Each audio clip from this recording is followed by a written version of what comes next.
just works Well, out at the end there. Actually, but... Striker sends me something to send. Oh, he's sending me the Discover. battle file. That was okay. sent to him by Striker as That well. was sent to me by Striker. Yeah. All right, so we are currently live. At the moment here, introductions. I want to get to know you guys a lot better. This is actually the Copenhagen Sirens, right? This is the whole squad with a little bit of AGR sprinkled in there from Kevo that is here below me. But also, don't forget to follow Kevo on Twitter. Kevo loves, Do you actually...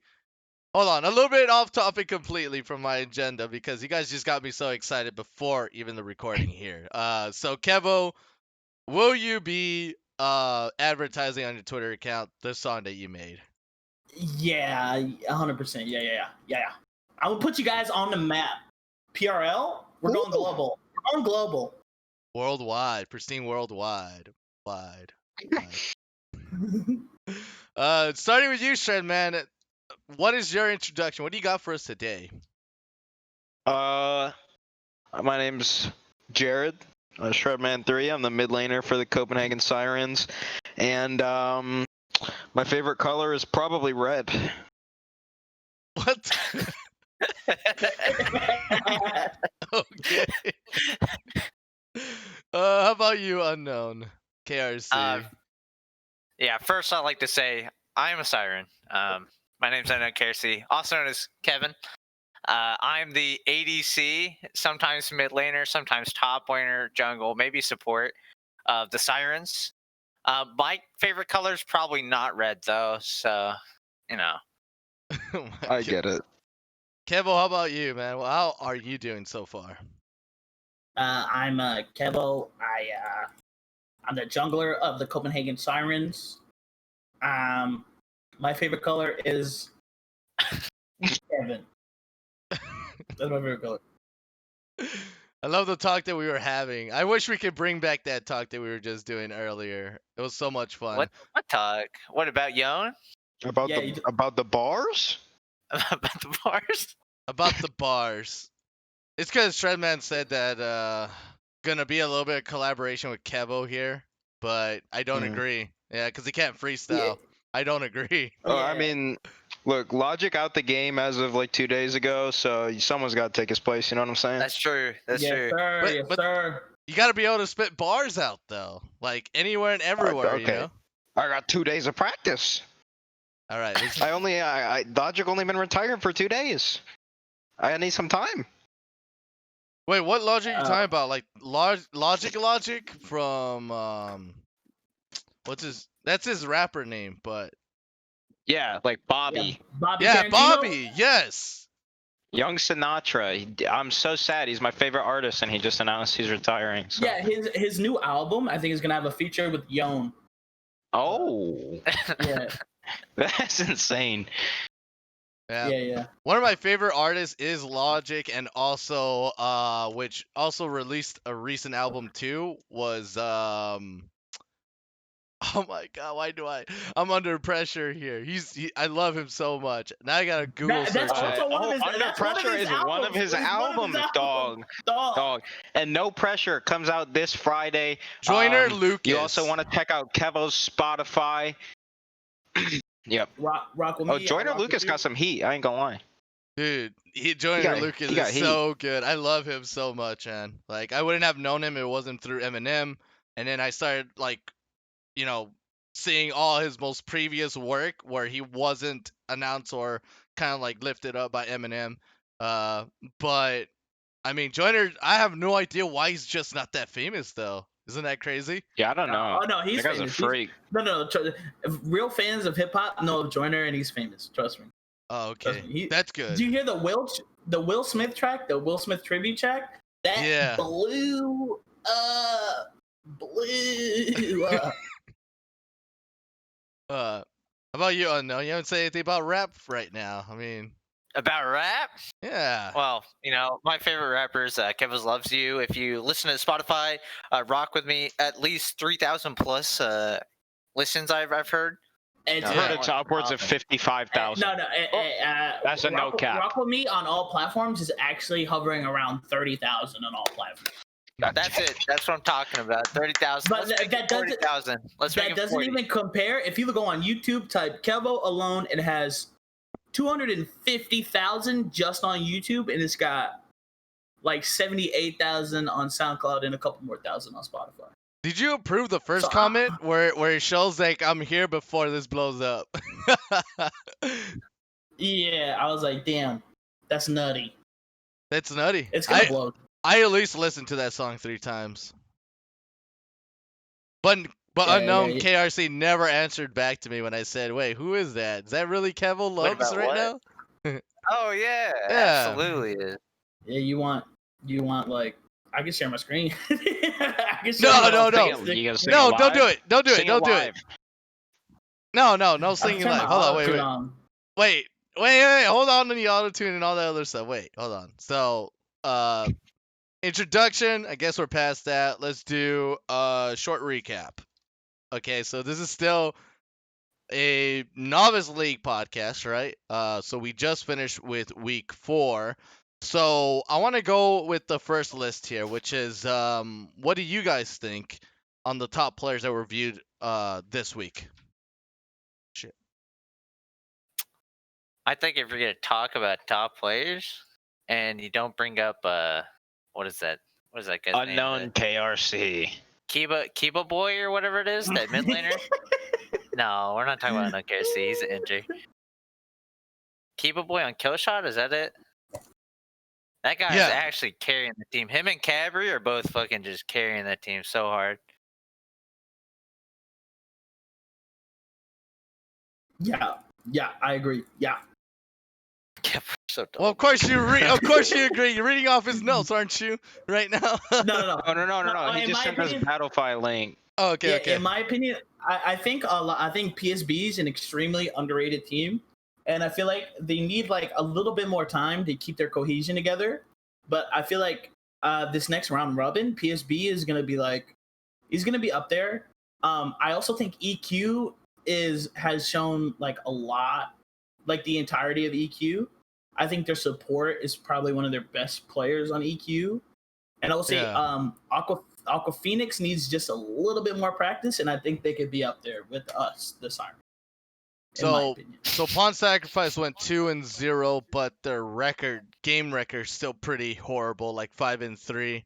Because not in a sense that they are still in the top 3, it's a horrible record because anyone below that can still knock them out, which is pretty big pressure on their shoulder. They got to bring it together. I guess I really think that those guys are pretty underrated. I think that their losses are when they had subs in because some of their other players couldn't play. But I truly think that PSB is a pretty solid team. I'd even put them personally above EQ in our division. And then I watched a little bit of some of the other divisions this week to prep for this. And I think that Iceborne was kind of looking pretty crazy. I think that there's someone to watch out for. I mean, of course, they're at the top of the other division, right? But just the way that their games went, it looked pretty clean from what I saw. So that's what I got. I don't know about specific players exactly, but I kind of focus on the team play. Team plays everything because even subs come in and they bring in like new strats that are not possible because some people can't play a variety of champions. So you have someone who can do half of what the variety is and the other half that cannot be played. Mm-hmm. Yeah, and if we're talking about champ pools, when I look around the league at other junglers, I think their champ pools are like super small, and they have like a big drop off after like 2 champions. Like if they're not playing Volibear, and if they're not playing like, I don't know, It's like Volley Graves, right? if it's not Volley or Graves, their skill drop off is massive, and I think that's like really bad. Like their coaches, their orgs need to sit down and spend more time with them, and like maybe give them Sejuani because it's so brain dead. But like to be like they really need to sit down and work on their play. Kevin just flaming everyone over here. I feel like a true, lot though. of people do though. Like, have you guys seen the Kane to win ratio? It's freaking No. low. It's super low, and it makes me feel like people gotta stop playing Kane in their comp. because they're not winning. I think I'm the only Kane win. Yeah, or one of the only Kane wins in the Two of the division. only. Two of the only. I have two Kane. I have two Kane wins. No, you No, only you and someone I have else. one. Oh, there are only two total, so you probably have two total. Yeah. I don't know. I think that Kane for a competitive league, especially at this like skill level, is not really great because he just has little to no impact until he can get form. Like his whole purpose is to take like small trades and skirmishes to get form, and at this division, laners don't respect ganks enough, so usually teams are too far behind by the time that Kane becomes relevant, in my opinion. Yeah, so it's a bit of a fail draft. So I mean, I think Kane's like super good right now. Even in like in this level of competitive, I think he's really good. Like the luxury I have on the Sirens is we're not coin flip. You know, we're not as aggressive as it looks. It's a lot of it is calculated, and Shred never dies in lane. Unknown never dies in lane. Stav. Stav sometimes, and then Mahar. I'm always there with Mahar. Like if you look, like I'm there making plays in the top side with Mahar. So it's like I have like so much luxury in whatever pick I want to play because it really doesn't matter. and Besides Drake and Jones. from Copenhagen Sirens, I actually have you, Kevo, and Mahar as top players in the team. I see you guys work a lot together, except for this past week because I don't know what the hell that Draven Jungle was all about. That's our coach Striker. It's an incredibly practiced position that we have. We just couldn't execute on that day, unfortunately. If Zillion was banned, I guess. Yeah, that's. I don't think Zillion was the only problem. Zillion was the problem. And one of our casters, K-Bot, he was actually doing analogous on you guys, saying that these guys had played around like 23 to 26 unique champions, nothing too repetitive. So yeah, 28 now. 28 now. Yeah. I think what we're doing right now is we don't really want to show what our like actual like comp is, because whenever you get to a best of 5, knowing what that like bread and butter comp is going into that kind of hinders what we want to do like start of draft. And we kind of just want to go in there as like a big enigma for what people should be drafting against us. As well, I think unlike a lot of the other teams, we just have a bunch of like players that are ready to try new champions or try something different. And since we do have like that general skill, it just makes it a whole lot easier for us to try something new. Okay. But it's also best of ones too, so you should be building kind of. It's really weird, but should always be building comps where you can't really get countered on, even in draft. Because in a state of what you just said, unknown, is that these are not best of 5s, and everyone's thinking about best of 5 kind of game 1s instead of just thinking about their game 1 alone. Well, when we get there, you gotta think what are they thinking whenever they get into that draft? Like, what are you gonna ban from us right now? There's so many champions that we play, and we've shown like we're really good on a lot of these. Like, we're probably one of the only teams running actual double mages bot still, which is kind of like dumbfounding to me. I think double mages bot are just so strong. Definitely after they, nerf the Conqueror, nerf the Ezreal Aphelios, it kind of makes it easier for them to actually just be in that lane. And then like the Ashe pick, I've seen a lot of people just playing it incorrectly. Ashe is probably like the best counter into Aphelios, but people just don't know how to play it early, and it's showing like they pick it because it's strong, but then they don't actually know how to play it, and it makes it really easy for us to play just weird stuff bot lane, if you want to say. Yeah, it seems like they're kind of moving the carries to be built more like a scaling kind of champion on the side, which is a little bit it's a bit weird because a scaling champion will always lose to like a bursty comp, and mages just really trump over like any AD characters trying to, do the scaling in game, because then you really can't do anything, especially around dragon objectives too.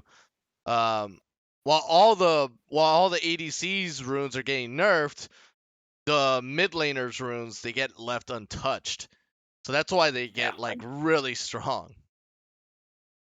And with like such a big like heavy focus on pushing that wave in and trying to get dragon pressure, like mages they just push really hard early. Like there's no ADC that's pushing that hard.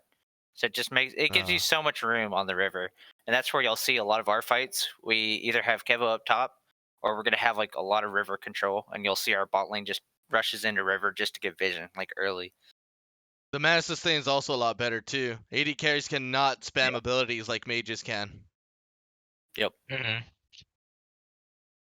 still a lot of downsides to running a mage bot, but I think for what we use it for, I think that having that pressure there is just so important because even though I hear a lot about how people think AD is a weak role, and I don't think it's a weak role until I think it's a scaling role. So I think it's one of the better ones actually right now in the late game, but in terms of early game pressure, AD carries are kind of easily pushed around, and I think that's what mages can take advantage of to get like early game pressure. All right, so I am increasing the agenda because I forgot to look at the forums, but as soon as I saw the forums, it looks like a freaking desert right now. It's dry.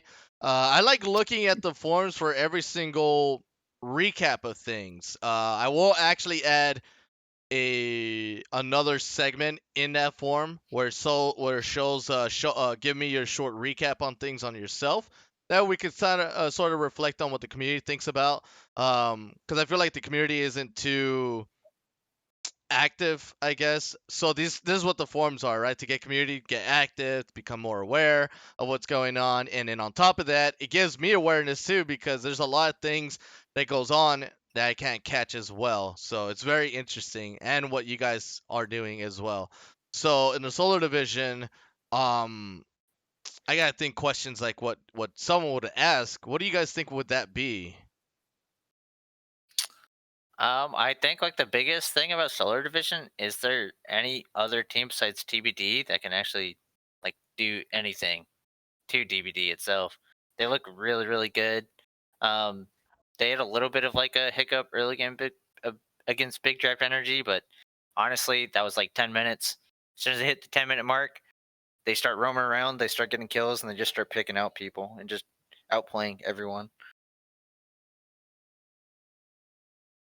100% agree.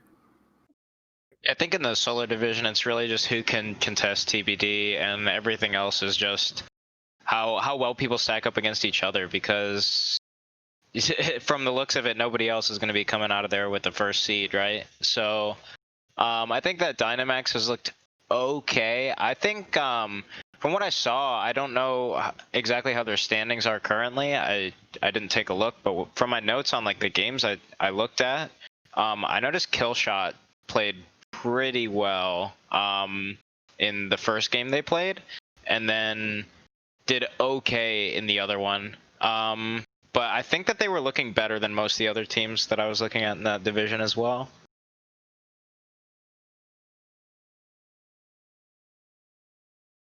So Yeah, I think I. Oh, you can go go. for You it. can go. No. I'm Oh, waiting okay. for you guys to talk a lot more than me. A little thing about Killshot, they are third place right now. And I think like the big thing that you're seeing there, like what I alluded to at the start, Kiba Boy and I think it's Cabri, I don't know how you actually pronounce it, but they've been playing like actual monsters, and they've really been carrying that team. So I think Cabri. if they can get these Cabri, okay, yeah. So if they get those lanes, like these other players, like getting to their level, like I don't see why this team can like contest at least with TBD and take some games off like TBD, Dynamax, the two that are ahead of them. And I think they're just a clear cut above the rest of those teams as well. Mm-hmm.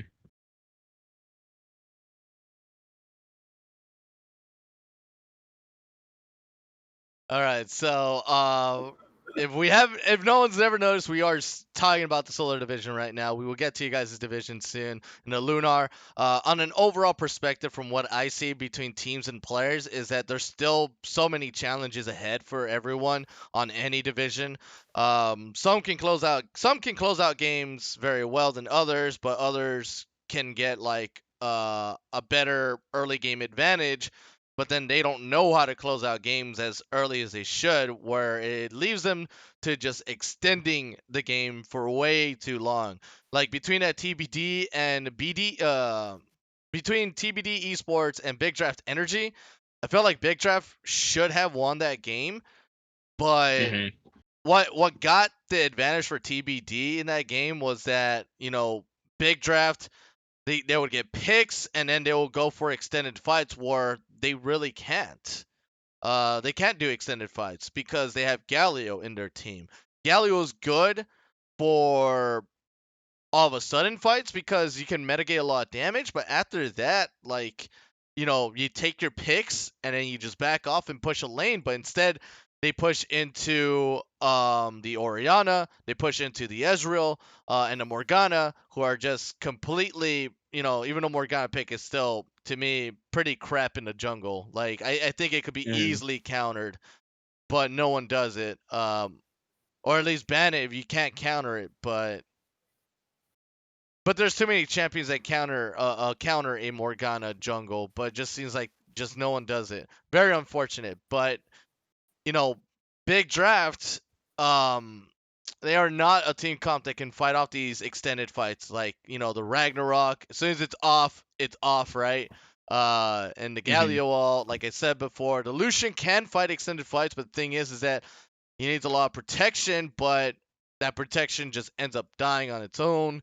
And TBD, I mean, I don't know. They honestly they should have lost that, but they didn't. They held on tight, and Big Draft just made big Yeah. mistakes instead. Very unfortunate Well, on in that my game. So, what I actually noted about that game was that, because I was trying to look at it, everyone's like, oh, TBD is still undefeated. They're this great team. But when I took a look at the game, I noticed at 20 minutes, everybody on TBD except for their mid laner was actually down maybe 10 to 15 CS. And they didn't even really establish a lead until 25 minutes, where they started getting picks on the map, and that's where Big Draft Energy started to fall apart. That's why I'm a lot bigger on like Iceborne, and I think that we do this too. Is if you take a look at our games against a similar situation, like a middle of the pack team, I think you're gonna see CS leads across the board. I don't think that if you're a top team like that, you should be stalling out against one of these teams that's not as high up in the standings as you are. So that's one of the only reasons I'm not as big on the TBD hype train, I think. I would also say just I think TBD is good, but I also think Solar Division is probably the weakest division out of the three. Unfortunately, Yeah, I think that Solar Division, like TBD, you're doing well, you're popping off, but like that division is like there. I see so many like last season Gold 4 players, like there are like a few like one or two plat players in like your entire division. I mean, no shade. They're doing what they got to do in their division, but I just think overall that division is like super weak, and I would love to see how they would fare in our division or forgot the name. Was Lunar. Eclipse? it? Yeah, yeah. We're I- Lunar. The We're other Lunar. one's Eclipse. yeah. I would love to see how they would do in like Lunar or the or our division or the Eclipse division. Like, I don't think they'll do uh, that well, to be honest. That game, regardless of what has happened, like as a 6-0 team, there's high expectations, right? Like I want to see how they close out games. I want to see how they get the early, the early lead. I want to see how they do that. I want to see how they rotate. And they got out rotated by mid tier team. They lost the lead to a mid tier team, and the only time they were able to get back into the game was because Big Draft Energy threw a lot of the fights. Hmm. So that just tells you like this team is just I have no idea how they got this far. It is major shade, but that's because I worry about teams like that. It gets me worried because they are number one, yes, but I want them to see the mistakes that are going on in their own system. if they don't see the mistakes, I think they're just gonna think this is our bread and butter. Let's keep doing it. And then at the end, it's all like, well, we just got 3-0, and we don't know why. I rather point out Yeah. the things that where it looks like, yeah, this absolutely it's great and all, but it's absolutely just not that great at all. Solar Yeah. Division definitely feels the weaker link out of any of the other two. I'll say when we get into playoffs, and if they run into a team like if they run into PSB, if they run into EQ, if Aqua makes it, if Iceborne, if they run into any of those teams, I think it's going to be a short series for TBD, and not in their favor. I think the one thing that we're not actually looking at about this team though that I think is like just lost since we're all lower like ranks and stuff, so you don't actually look for this, you just look for the mistakes. This is a team that I've seen every week that we've seen them play. They're really good on tempo. So when they are behind there, even though they're still behind gold, they have the right tempo, which stops the other team from being able to actually do anything on the map, like too impactful, so that the lead doesn't grow.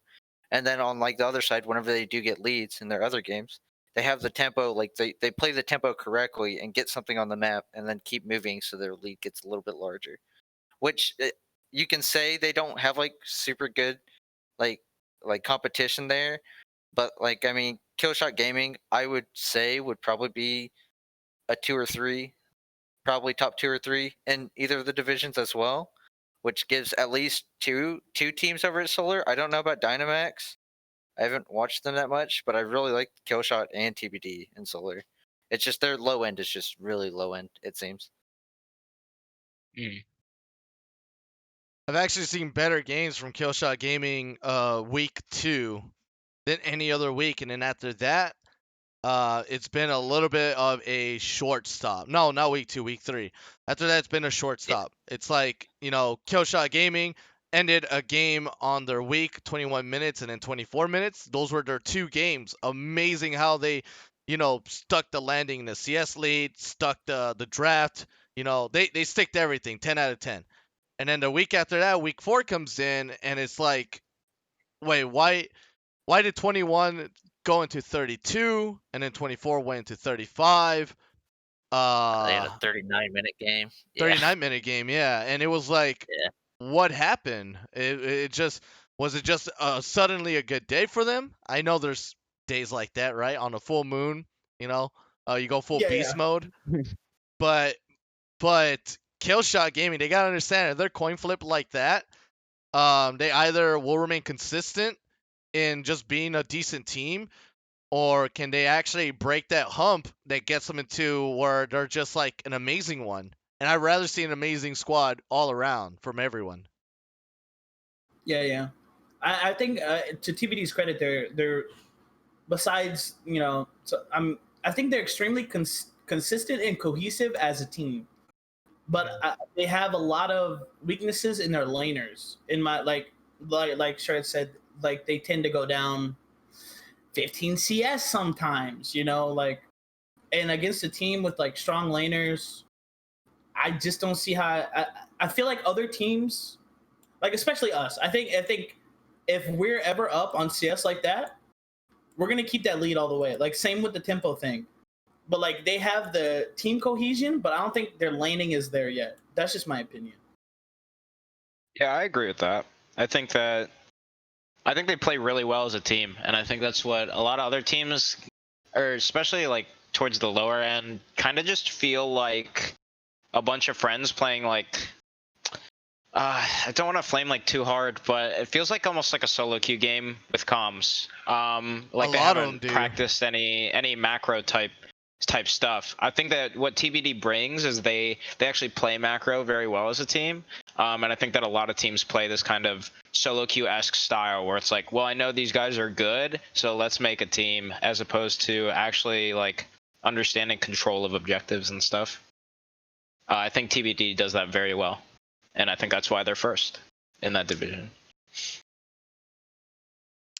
Yeah, they lack a lot of execution of what you guys can do as Copenhagen Sirens and what Iceborne Winners Q can do as well, which is what their main downfall is. Like, without having to execute better in their wins.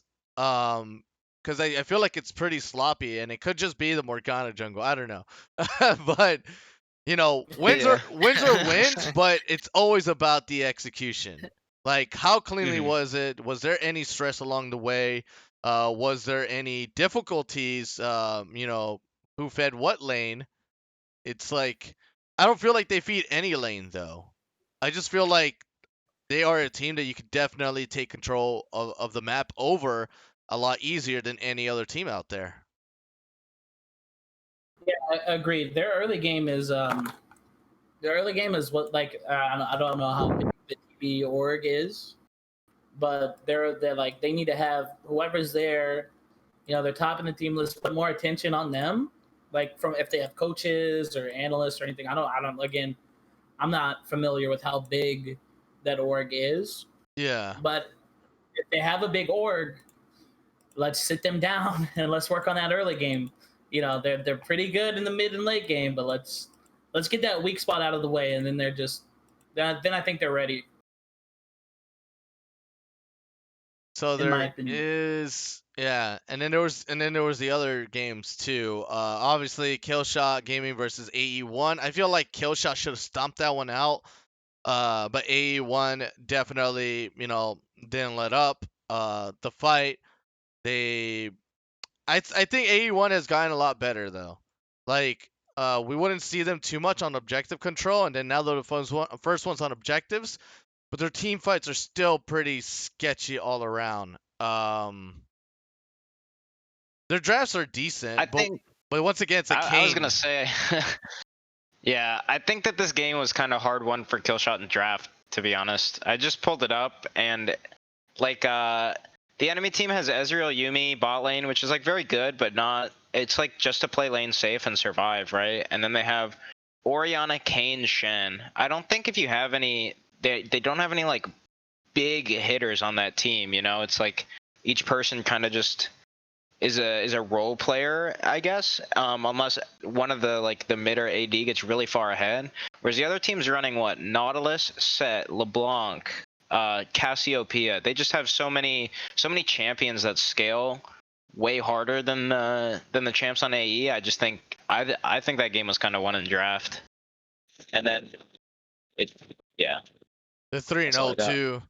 The 3 and 0 on Rising Blue didn't help at all. Like, he just literally almost 3-shot Tans McDougal every time he got a chance to get in range. Oh yeah.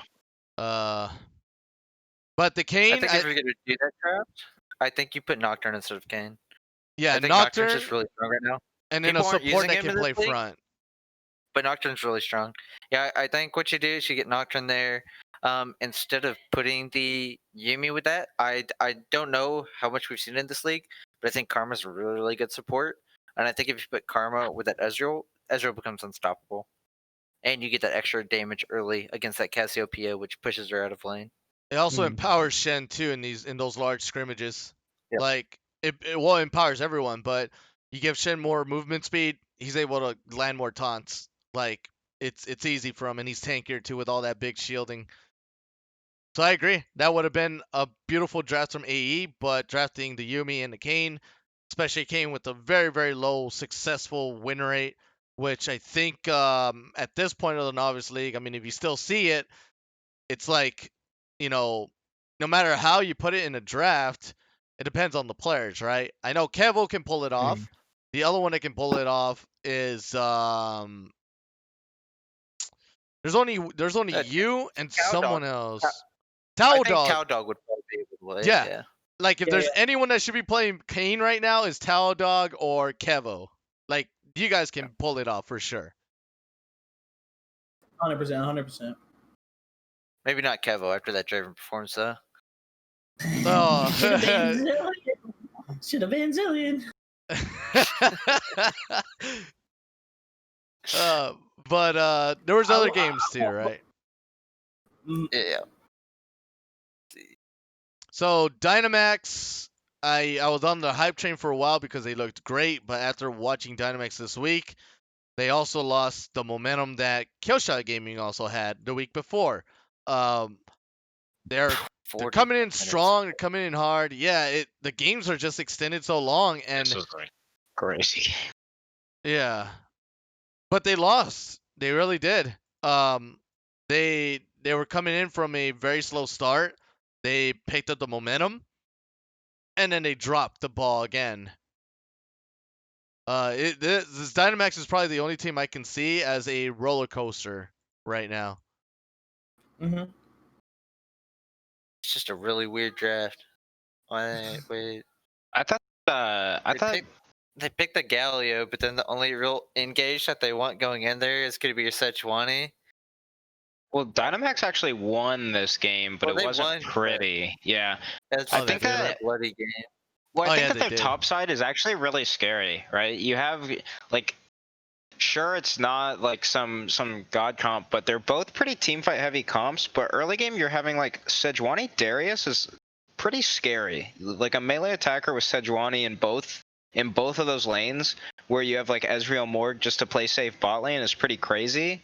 And somehow they let BDE get Ocean Soul. But then BDE just threw the Ocean Soul and gave Baron, or threw Baron, I mean, and I the don't game think was just you pick over. Morgana here, though. I don't think so either. I don't think Morgana here, or even Galio, might not have been needed. I think if you're gonna have the Galio, you go Nautilus. If you're gonna have the Morgana, you're probably gonna need something more like this. Would be like a good Cassiopeia game, definitely against Yeah. Renar, Yeah, the because Jarvan. Galio does nothing for the Ezreal Morgana comp, and then Galio does nothing for the Sejuani. So you're really looking for top, but at that moment, it's like your champion only works on one person out of the four. So Yeah. it was a really odd situation seeing a Galio mid. It could have been something else, and definitely Morgana support has always been very questionable to me. There's way more better support lines than a Morgana. There's. I think this is again where I think people just aren't seeing it. I honestly think even if you're gonna keep the Galio, either you go Nautilus or you go Karma here. I think Karma's just so good right now. She does similar things to what Morgana wants to do, but she does more damage. She pokes people out more. She can help the whole team engage. Which with the Darius, you think about that Darius with a mantra E running into a fight, like that's over. Like, what are you gonna do against that? Instead, they go Morgana, which I guess you can be a little bit safe, but apparently they didn't play safe enough. Their bot lane's a combined 5-13. Yeah, this game was such a fiesta, but since it was a fiesta, guess what? One of the teams had Darius, so like that's just how it goes. If I don't know, Darius is interesting champ, to say the least. Lord Nah, I Vlad hate carried that Darius. game too. 100%. Oh, absolutely. I think that without Darius in the top lane popping off like he did, I don't see a way they come back from Ocean Soul in that game. Me neither. Still not sure quite how they did it. There must have been quite the throw from BDE's side, but yeah. Again, that's like another like. I mean, you get Soul. How do you lose the game after that? You know, it's just Definitely with It's a just- Swain. You have a well, Swain yeah. with Ocean. That should Like, be GG. Right it there. should be GG. It's just these things where I look at games like that, and I'm like, if it was the Sirens, we ain't losing that game, buddy. But, Like, but if never. it was the Sirens, you wouldn't be drafting the Gnar or We the ain't picking Maokai. We're not picking Maokai bot lane either. Yeah. Never. We might draft the Gnar though. Hey, this is what makes like no sense. Where's your like at that point? Like Blitzcrank's not bad. Nautilus yet again, really good. Karma, I'm gonna say it again. Karma's like the best support right now. Dude, stop telling people to play Karma. I don't want to play against that shit. Hey, it's reverse psychology. We want them to play that. That's what we're waiting for. We want them to pick Karma. They play You Karma, know how then you hard it is guys. for Zed to kill a target through Karma? I mean, I don't. Zed sucks. I did not like that. Oh, you can leave Zed up. Like he's such a bad champ. Yeah, you know? that needs more help than what he got last patch. He needs way more help than what he got. As a perennial Zed main turned jungle, I do believe that champion is Cheeks. Is that jungle confirmed? Yeah, there's no reason for me to be pulling Zed bans. That champ's just too bad. You know? And Have somebody they banned it? Wait, they haven't been banned. Yeah, they've banned Dude, Zed. I swear it's banned every game except for like 2 games. Yep. And Like, no joke. You better tell Merc Squirt they better ban Draven next time, because it's coming back. Okay, I'm in the gym with Striker at the moment, working on my pathing. We're banning Zillion next time, and we're winning the game. Yep. And you're not going mid. Also, not mixing a role swap in there like we did last time. Role swap plus Draven jungle too much. Just Draven jungle, I think we win. We win. Yeah. We win. And we're 100% serious. Like, actually. So what was the last game in solo division? Hyper Elite versus Killshot Gaming, where Hyper Elite just look like they just continuously dig themselves a hole. Let's see what they did an my notes mid. say HPR drafted Kale. Enough said. Yeah, That's what my notes say. Kale top, Annie mid, Maokai support. Hmm. I don't that see ain't how it, that Chief. works. Yeah, like against the Syndra, Sion is just definitely done. Like, how do you kill Sion? You don't. You just don't.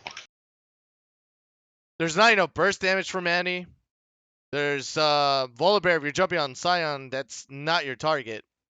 By the way, it's just I don't even know. Like, it wasn't it was on hit Ash, right? I mean, I know Unknown's got something to talk about Ash. I know he's itching. I am seeing something missing from this Ash's build. I don't know how Blade of the Ruin you King? see. I don't see how you see that set and that Scion and you don't say this is a good board game. I don't understand it. That's another thing we're gonna talk about in this league. Please. Sneaky is not the best like logical player in the world. He's building Man Moon because he's a challenger player and he can run a challenger. We're not challenger players. Please build the Bork. It's so much better. Please build It has like a 4% higher win rate than the Man Moon build right now. It's just so good. And since everybody's building tanks, might as well just build it. So good. Please. If I see another Manamune Ash, I'm gonna lose it. I'm gonna lose it. It's just not into these like comps that people are drafting that are like tank team fight comps. It's just I don't want to see ER Ash, because ER Ash is gonna get sent to the ER. That's where she's gonna go. I haven't seen ER Ash in such a long time. Like that item has just been a little bit going dead there. And they still lost even with the Infernal Dragon Soul. Yeah, that one's a little bit more acceptable. I think you can, that dragon's not the greatest. They threw Elder after. Right? However, you have an Annie Ash and you're losing with it, which is kind of silly. Like I don't see how you guys just. Annie doesn't do enough abilities to even proc the Infernal Soul passive as much, right? Like if it was something like Cassio, that would be insane. She's got I think the big thing is that they have the Ash ult into the Annie ult, which you can use to do just a big burst of damage. But you can easily avoid that. I'm looking into how they run these fights though, and it looks like Ash just uses ult on like target that gets closest instead of using it to engage, and then they lose because they're playing on the back foot. Yeah, and Big Snake just not playing it very patiently with the Ash, with the Annie stun. I see like multiple times where he would use the passive and then like, oh, gotta develop it again, and then Tibbers doesn't even come out, doesn't even show up. They had too much frontline. Like you can't ult Tibbers, the Thresh, the Set, or the Scion. So you got two targets that can lock you down from a distance that you have to try to ult flash on, which is the Varus and the Syndra. A lot worse if you get hit by the Syndra though, because after the Scatter of the Week, she's definitely gonna Q bomb you with the ult. Yeah. Yeah, I also just watched a fight. I pulled up the end of the game just to double check what I saw. It's a 40-minute game. The Ash built the Ash built Runin's IE, and I just witnessed her auto attack the Scion 18 times and do half of his health. If you have Bork, Scion's dead there. The fight could even be won. But oof. Oh, I remember that fight. She also walked into the Scion. True. Like, Yeah. like I will say, a lot of these AD carries don't know how to orb walk. Like one of the first things you need to learn when you play AD carry, orb walking, they don't know. it's actually quite sad. Definitely our ADC. So bad. Yeah, our ADC is really bad, man. But yeah, that Annie pick very questionable. That's why I'm saying that HPR is definitely digging themselves a hole here. They lose to Dynamax, and then now they lost to Killshot Gaming, which Killshot is still another team I'm looking at that are further improving in their skill. Definitely an off week for them on the week 4 because it wasn't their best performance. I'm pretty sure they knew about it. I'm pretty sure a lot of teams know about it. That week 3 was definitely the best performance all around from all divisions and for every team. Week 4 definitely felt different, like for every division. I don't know what's up with you guys, but like Copenhagen Sirens lost this week. Like what the hell? Playing a Draven jungle didn't work out. And the reason that game was not lost by the Draven jungle, by the way. But I want to blame it on it. I want to blame it on it because no, you can look at that game. There are a lot of issues that happen in that game, but Draven jungle does not help. Let me make that clear. I will stand on a pedestal. Okay. You can flame me, say what you want. I think Draven jungle is about as good, or no? Okay, hold on. Draven jungle is like. Don't say it. I know what you're gonna say as well. Don't I say knew what it. you were gonna say too. I knew exactly what this guy was gonna say. Is just as good as Graves jungle. No way. Hold on. What the? All right. Let him finish. I will die by that statement, and if anyone has anything, go try it. Go try it. It feels nice. Your clear's okay. And you have extreme, like, I bet you if a Graves level 3 and a Draven level 3, I think Draven wins that every time. You totally Kanye West, Taylor Swift this one, Kevo. We are not responsible for anything that Kevo is saying right now. Please do not try this in your ranked games. I know it sounds weird. I will tell you. I was like I was top like 50 Draven world at one point. I was an AD carry main. I got the diamond spamming Draven only. Oh, was that season 7? It was season 7. I was like top 50 Draven world. And then recently, the past like year or so, I've been doing Draven jungle occasionally. And it's never felt bad. I'll say that much. It's never felt bad. It's never felt good, but it's never felt bad. Oh my god. You have no idea how chat was going about. Was like, wait a minute, is this Draven jungle really? And then bam, oh, they lost. Like, it wasn't that fault. We role swap. We didn't ban Zillion. We banned Diana. First one, I cashed in like so many stacks. Many stacks I cashed in. I come out and then Zillion double bombs me for all of my life, and it's GG. But before we talk about that game, let's talk about the first game, which is Aqua Phoenix Sapphire versus Team Cosmic. Our boys. Oh, baby. Which one? Team Cosmic? Oh, Aqua Phoenix. APS is our little brother team. Really? When did you adopt them to be little brother? Never did. We never did. Look, the paperwork isn't really done. How do they know? Have they consented? Have they consented to be? No. Probably not. Probably not. But we like to think, It's a forceful adoption, almost like a kidnapping, but not as bad. We're Team Go, and we're on the go. A kidnapping with actual candy. Yeah, exactly. And our vans, like, the Pimp My Ride? Our vans like that, dude. We got like TVs playing Frozen on it. Yeah, Oh. TV. We got Frozen. We got Let It Go playing on full volume, and we got ice cream. Oh. And Windows installed. They can play. They can play. They can play Fortnite. Fake news. We like Fortnite. We like Fortnite. You like Fortnite? I saw that video too. Yeah. Yeah. But what did these guys do that was right though for Aqua Phoenix? They They This didn't is go man to a. man. Yeah. Say that. but Also, their Diana carried them every single fight. I saw what 3 or 4 like super big, just 4 or 5 man Diana ults that straight up just won the fights every single time. I said it was a pretty sloppy game from both teams, but TKO just kind of clumped up. They just kind of gave Diana and Volibear like exactly what they would want Oh. to have, Oh. and then it was just that's just how fights went. So And the Karthus jungle was super bad. Look, oh, look. If you're not like D2 100 LP, don't play Karthus jungle.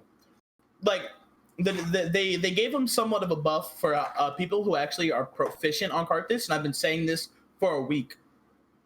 They did like 15% less damage on the Q, and then like better AP scalings, but like you and like mana regen on E or some or I can't remember. Yeah, but like you have to kite your camps properly if you want Karthus jungle to be super efficient. I watched that game and I cringed the whole game.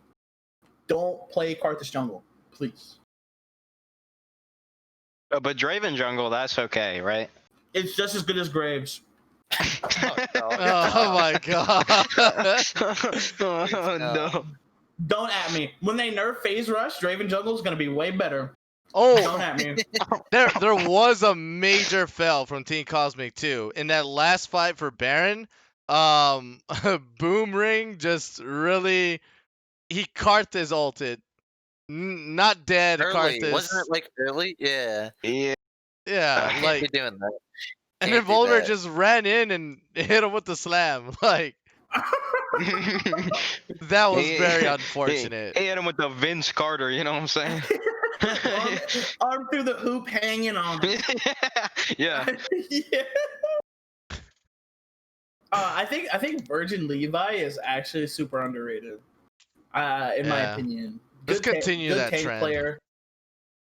Yeah. He really is. Underrated. He always plays a Volibear though. No one bans his Volibear. Kind of crazy to me. I mean, what is this Battlefy stat? What most top pick champions Volibear? It says 30 out of 30. Yeah, that means he showed up in Just every ban single it, game. man. Yeah, if you're gonna lose to it, ban it, please. It's I don't know. I don't think there's a reason that the champion should be getting played that much. I don't think it's that good. And I don't think Karthus is ever the pick for Volibear. Ever. Yeah. I think we had a game where they had a Volibear and I played set. I think it was in PRL, if I'm not mistaken. I don't remember. But every time Volibear would ult, I'd ult Volibear into their team. So like there are picks that completely shut down Volibear. And just nobody plays them. See. That's just my opinion. So it looks like there was a lot less Volibear appearances now in the second half. I don't see you Okay. guys. I don't see you guys at top team KDA, which is kind of weird. Because you guys and Iceborne Winners are definitely top 2 teams, even though I put my heart and soul into Solar Phoenix, but recently they didn't do all so good. But that's the Eclipse division. So continue on with the Lunar division. Aqua Phoenix Sapphire definitely stomped this one out. TKO had a lot of lead advantage, especially in gold, and they just couldn't. They couldn't do anything because they had a Philiosindra Karthus with only one Scion, and the Thresh was. I think Thresh was getting the wrong hooks, or just because the Volibear's up in his face, and then the Shen comes out of nowhere. Yeah, just really hard for the Thresh there. Mhm. Mm-hmm. And Diana's a way better carry than Syndra, I would say. I think. I think right now, I just think that the way it was played for sure, I guess is what I would say. I really think that TKO lined themselves up to get hit by these Diana ultis. If like they were getting 4-man ulti at every fight, if you could see like if she only gets a 2-man ulti or Syndra pressures during lane so that Diana's not as far up because Diana isn't really a laning champion. It could be a different story, but in terms of this game, Diana definitely had way more carry potential than the Syndra did, for sure.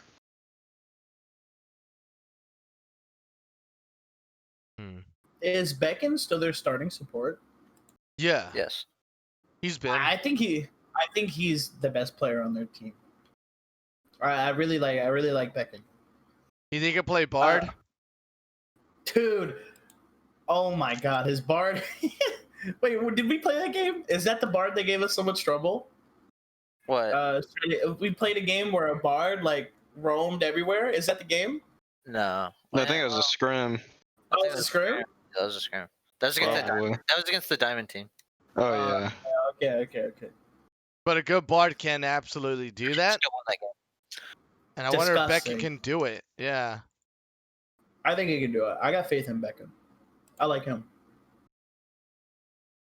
All right. Well, we'll This- get you guys a room sooner or later, but I'll be at his every beckon and call. I'll give him a kiss. Oh. I was just kidding. Yo, also, I want to shout out their top laner. I think Jamaican is like he's got a good pool, in my opinion. I think he's also one of the strong suits in Cosmic's team. But that's just my opinion. I think Jermican is definitely the top player for me. Beckon is, he's good, but recently it's hit and miss from him, and you cannot hit and miss on a Thresh because every hook matters. But it's also really hard to break through a Volibear, and then it's really hard to burst through a Lulu ultimate and all the shielding that can be provided too. But like you mentioned before, Shred Man, they stacked up a lot less, but I don't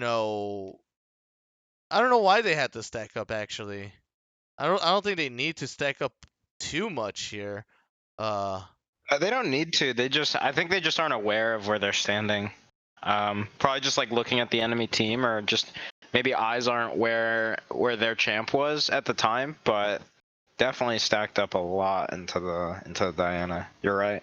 And the slow gate never really came up either. Like the slow gate should be able to stop Diana and Volibear from just rushing in, and never saw it used properly, not even once. 100%. Unfortunate. Jamaican also reminds me a lot of our top laner somewhat, in how he's like win lane, win game almost. In my opinion. Oh, he roams too, right? He roams into both of the junglers' side. Like that's what Mahar does, Yeah. indefinitely. Like he definitely knows how to play the lane. Like he will just leave the lane, and he's looking for something. But can you really find anything with a Karthus? Like Karthus is very weak against Volibear, so you'll end up going into a 2v1 that's just unwinnable. Yeah, if they like pick the set or something there, like I don't know. I think they win that game. A set or just another tank, two beefy tanks. Like I think Aphelios and Syndra Yeah. are good enough, like, to carry the game. The only issue was that there was just I felt like there's just not enough front line. Like Aphelios can pop off, and neither can the Syndra, and then their Diana can easily just jump into the team and just pop off immediately, which is what we saw most of the times there.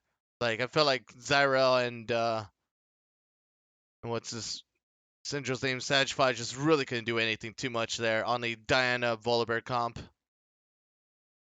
Yep. All right. So next game, which is your guys' game. So tell me, Oh, if it yeah. wasn't the Draven's fault, whose fault was it? Dravens. Don't at me. It 100% wasn't. I think there are a lot of factors, right? We only played a few scrims on it, but we tested out a role swap to see how that was going. Wait, did we played And one total. I think on top of the Draven jungle, which is clearly in my opinion is not the best pick jungle.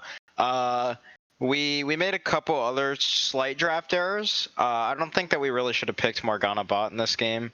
I think if we picked something else there, it actually could have been a very different outcome. But I think that because of that, bot really would just turn into like a giga farm lane. And the game just kind of got away with us. I will say that I think that they played it really well once we were behind. So props to them for that. That's what I got. Ignite. He took TP this game. Yeah, we lost because he took TP 100%. Yeah, if Mahar has Absolutely. Ignite, we win every time. I think that this is why I think the Draven jungle felt really good against Graves. Like it felt we had like skirmishes and I out-trade the Graves. It felt really good. Like people are gonna crucify me, but I think it's like I don't know, man. I don't know. I think we also shouldn't have lane swapped that game. It's kind of yikes to me.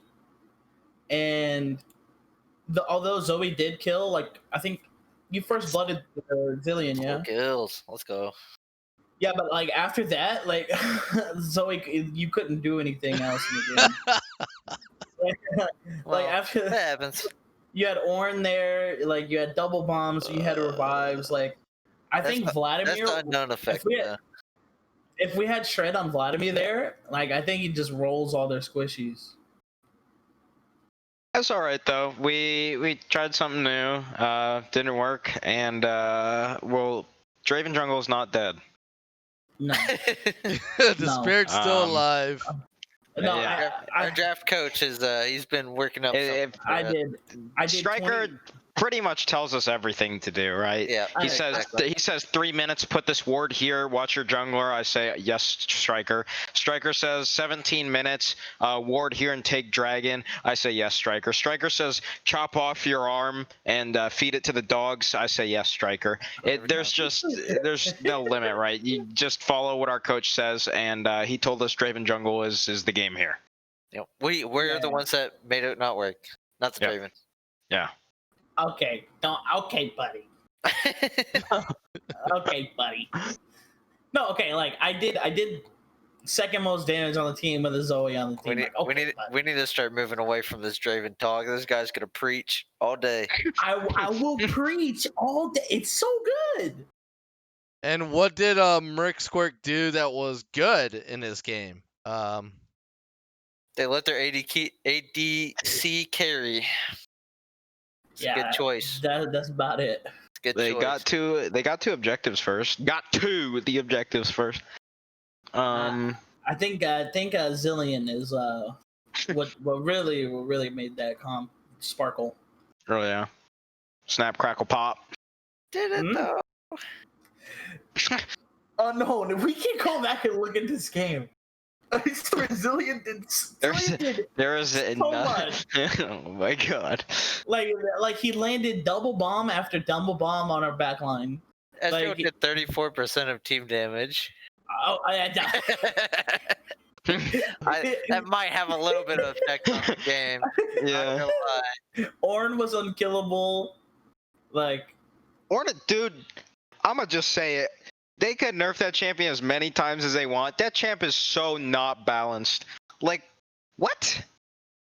Champion one-shots carries, builds items in lane, build items for other people, max HP damage, 3 CC abilities. Ooh! Get it out of my games. I think we should have picked Mordekaiser there. True. Mordekaiser would have destroyed that Ornn. And I could I don't both know, get man. it. Oh, it would have been so good. You could have actually played 80 carry that game.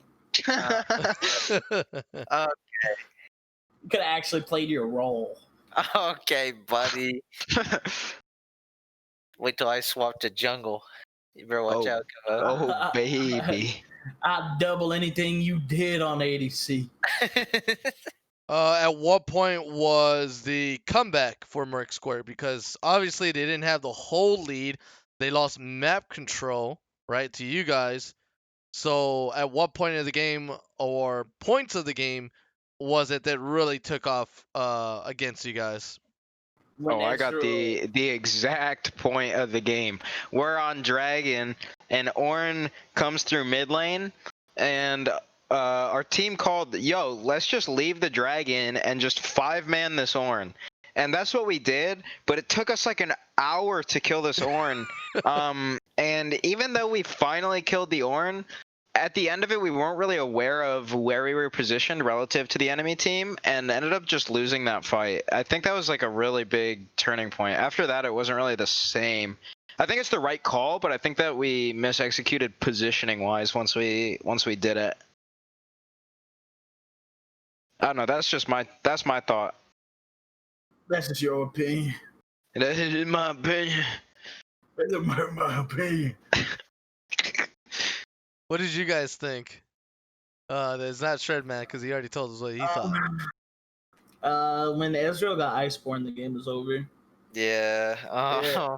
When Ez got Iceborne and Zillion got Zillion. When Zillion bought Doran's ring, it was just. He died with Doran's ring. I'll tell you right He now. bought it from the beginning. He died with that Doran's ring. Honestly, if you look at it, we just took bad fights. Oh, I I think we saw said it it. after. We all know, like, we just took bad fights. We didn't execute correctly, and then it just became where we just didn't win fights at all. I saw the We Ornn also pick in the came- mid. Yeah. 26 We minutes. we came into the game super cocky. Yeah. Our comms were just literally everybody in our comms is going Kevin over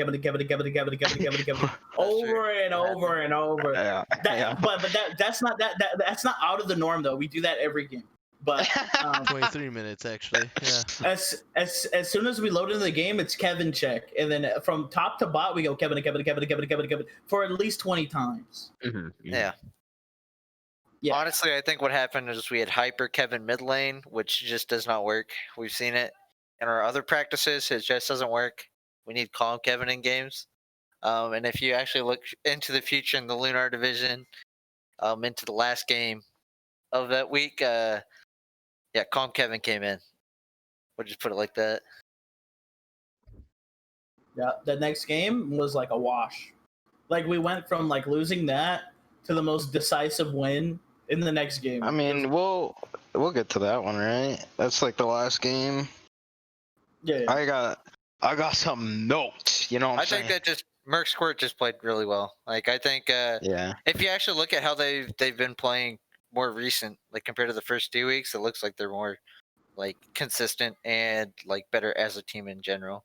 Yeah, and the people that say Draven Jungle, Keck W, you wait till playoffs when I dunk on you. Stop talking about it. Stop talking about Draven Jungle, buddy. Okay. Stop talking about it. All I'm saying is they better be committing a ban to it. You know what I'm saying? What about the next game, which is the third game of the night? This is where they took down your homies, Alka Phoenix Sapphire, EQ Storm. Oof.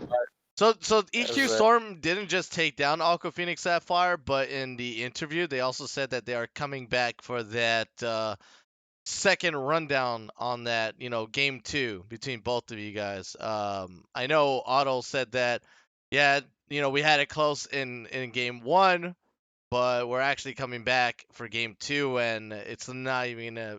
I don't want to steer the pot though, but it just made it sound like he's gonna make it seem like it's not gonna be as close, or maybe it still be as close, but EQ Storm will still take the I'll go win. ahead. I'll go ahead and stir the pot.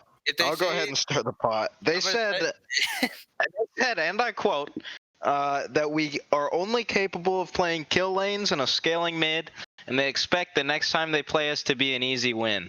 I don't know what they thought went on the first time we played. It was not on stream. That most certainly was not an easy win for them. Let me be clear, okay? we were pretty even, and then as soon as we started taking the major objectives and major fights, it was just not. It wasn't really comparable anymore. I think. What actually happened is that they said we're gonna try to gank bot as many times as possible.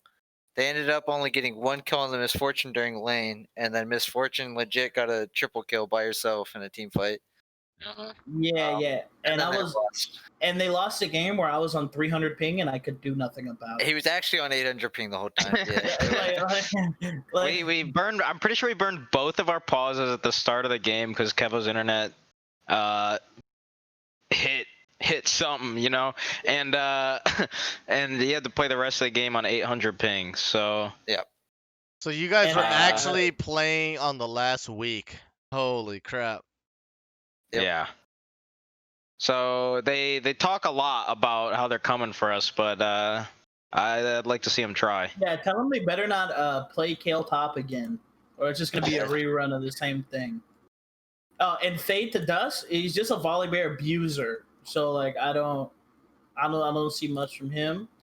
T-Fed, Okay, Dirty calm Echo down, calm player. down. Okay, Kevo, relax. Dude. Jules Shoyo literally only plays Caitlyn, and that's about it.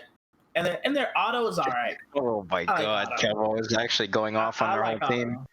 To be honest, I don't think they're that bad though. I definitely think that there's a reason that they're number 2 in the conference, right? I personally think actually that PSB is the second best team in our division after like the first set of games that we've played. But EQ is definitely up there. They're definitely better than the other teams in the division for sure. Nah, I just have a disdain for them because like before the games they were like it's Okay. EQ season. Okay, Yeah, Kevo, calm down there, buddy. It's Siren season. Calm down there, buddy. Sirens in 6th season. That's true. Sirens in Absolutely. 6 every Sirens Sirens time. in seven. 6. Which I No, kind in of 6. figured out that you guys don't even know it yourself already. So, but No, I That's could leak. incorrect. I could leak the meaning right I now. think, guys, you know what? I think it's time to tell them. Okay, I think so right now. so Sirens, do you watch the NBA, Mighty Ray? yes, You remember when Raptors won the championship with Kawhi, Right. yeah. with Kawhi? hmm The whole meme there was Raptors in 6. Someone called it on Twitter. They were like Raptors in 6, and they won in 6. Oh, So I said randomly to the team. I said Sirens in 6, and it just stuck. but we don't have And a that's the game meaning. 6, so that Yeah, sucks. we so figured it's that more out- like we Sirens figured in that out 3. after we already saying it. No, yeah. no. Yeah, don't So you worry say about wait, it. if you say Sirens in 3 means you're gonna go 3-0, right? Sirens in 6. No. But it's always Sirens in 6. Yeah, it's always gonna be Sirens in 6 now. Even though there's no It's game too out there late. that has a best of 7. Nope. We'll make it happen. We'll make Make it. it happen. We'll play it. We'll play it. Don't worry about that. Even if it's in the best of 5, the most games you can ever well- get is 5. We'll just say the first 2 series that we play for playoffs, 3-0's 3-0's, baby. And then I'll- Sirens in 6. Hey, I'll Sirens tell in you 6. how there's going to be a 6 game. There's going to be a 6 game because during one of the games, I'm going to be playing so many mind games in game. It's going to feel like a 6 game. True. All right. So nice. so I felt like we didn't even do anything on this take besides a little small segment of staring a pot between both of you. Is there any give or Yeah. take on what we just saw in this game between Aqua Phoenix and EQ Storm? They just out macroed them. I mean, EQ kind of just rolled them. They won every lane. They took control of the map. That's I really don't have much for this game as well. Just they really just kind of won everything pretty slowly. Much Oh, like the APS, they tried. They were trying to be competitive, but EQ just knows how to play their lanes and play the objectives a whole lot better than APS does. And it Mhm. shows right there. And after this week, I feel like EQ Storm, they weren't doing that before, but now the more and more we're getting deeper into the competition, they started to get that kind of mojo into doing that. Because honestly, like, I have no bad takes on any of the games here.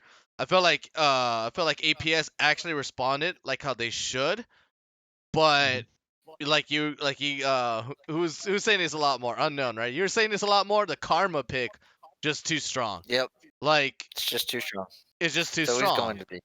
It So beat busted. it beat the Ash, but on top of that, it's Karma Philios. Like that's even better than You're not Karma touching them. Yeah. Ezreal. Yeah. Like they got out drafted here from APS.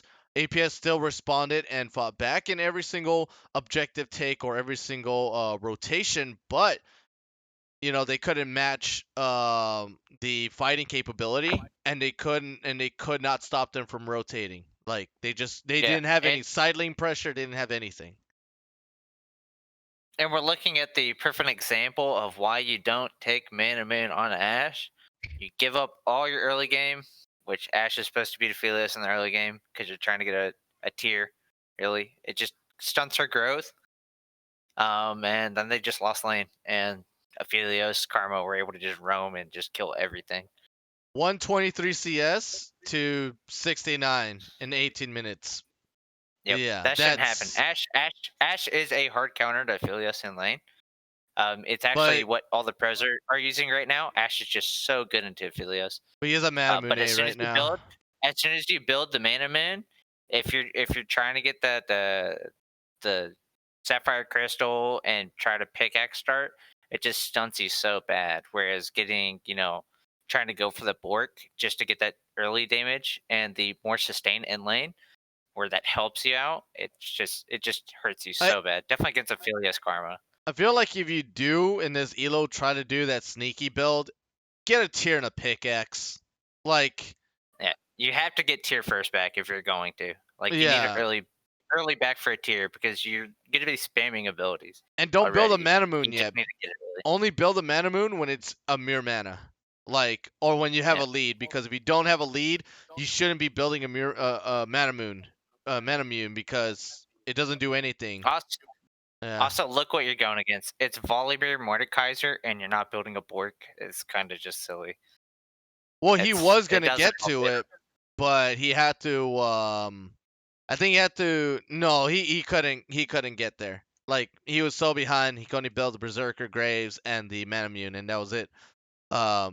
If he went like maybe even just building the Bork at their tier, like them, they may have looked a little bit better, but the tier's still taking away a potential Bork and then a pickaxe. Like You just hurt it, what's been happening, and definitely since this is lower elo, you just hurt your early game just so bad because your timers for your items, and if you guys watch like Euphoria or something, they had Ellis on. Like the biggest thing that you got to look at in these games is just like whenever you're able to actually fight, is like on your actual item timers, and this just pushes you so far back. You don't actually get strong until that Mana Moon is actually upgraded to Mirror Mana, anyways. So you're pushing that back. Your team fights are going to be bad because it's a Philios Karma at that point. Like nobody wants to run into that. That thing's just so broken. they'll You actually just run lose. you over. Yeah, exactly. And then, like you're not able to do anything. Holy crap. So, moving on to the next and final game, which is Copenhagen Sirens versus Striking Vipers Eternal. I actually kind of want to move past this one and just go to Eclipse. Yeah, we probably should. They first time Zaire recon bot lane. Well, then we got up like CS. Not just that, I think I saw an entire roster change too. So there's really no pointers for. Yeah, they changed their whole new roster, so there's no. Okay. There's no Striking Vipers Eternal with this one because of the change, and there's really no pointers for this current roster team because of that change. So we can't see actual growth for this team because we haven't seen them play before this week at all. Yeah, so we can't judge Striking Vipers yet or at all until we actually see them play again. But do I actually got that? I don't think so because they're just in the last in the standing, so we shouldn't have any. Yeah, there isn't any. So I think we'll just look through the Battlefy and see how they're doing with the entire new roster makeover. Do you think something to take away about the Sirens though is like, I think we drafted like 2 or 3 scaling picks and still ended the game in 21 minutes. I think it just shows that we know what we're doing, and especially when we get Baron, the game's just over. So. All right, so Eclipse. Now this one is Striking Vipers Academy, so this team is still relatable to what we got. Going against, of course, Glacial Rising Eagles. So in this game, Glacial Rising Eagles definitely won. I'm not sure if it was. It's so weird. Yeah, like it felt like they just got away with too much from Glacial Rising Eagles. Airtone was just, the perfect example of don't build Mammune, right? He builds a Bork first. But on top of that, Vaulted and Autumn Skies were able to do about anything on the map against a Volibear Maokai. Yeah. I got written down for this one mid gap because if you take a look at this game at 14 minutes, let's see, 14 minutes here. Echo has 51 CS, and the Corki I think has 140. 148. Yes, I remember Dongo. That's not a matchup where I just paused here. 17 minutes, I see 164 CS to 66 CS Echo. He has only finished Boots and Protobelt at 17 minutes. You can't win games if that's happening. Like, the CS gap there is 100 CS is going to be what, like 9 kills? It wasn't That's even just just, there. It was like all around too, right? Like the top lane CS Yeah, did top was winning CS. Yeah. Yeah. I think what just happened is you're not like tending to your lanes, even with like the Volibear, which did get nerfed a little. You're not able to affect any of these lanes because you have that earlier game Rek'Sai, which I think is a great pick for these lanes. And then as soon as you get to that like 10 to 15 minute mark, you got Corki, you got Aatrox, you got Ashe. They're all coming online. Makes fights really, really easy for your team.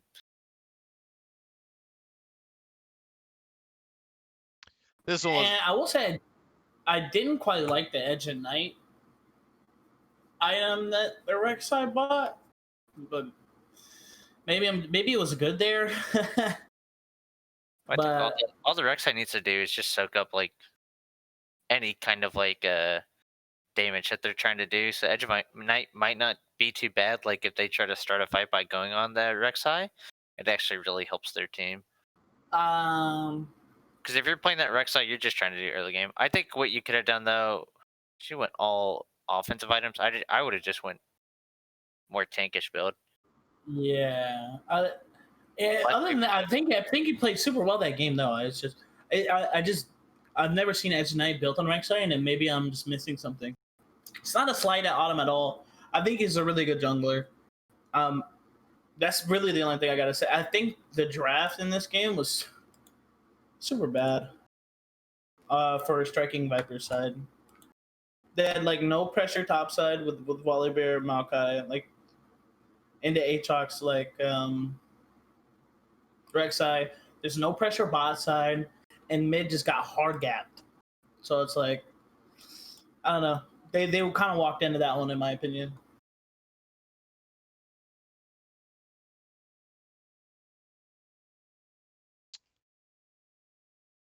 And that wasn't even supposed to be the featured matchup either. It was supposed to be New Tragedy and Ethereal because Ethereal is still in the game.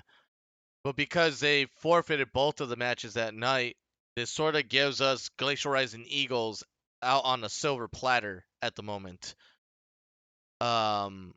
So in the standings currently, Iceborne Winners Q, which I don't think anyone can compete with, Solar Phoenix,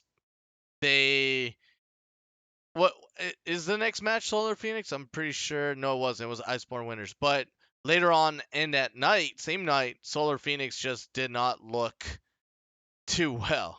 I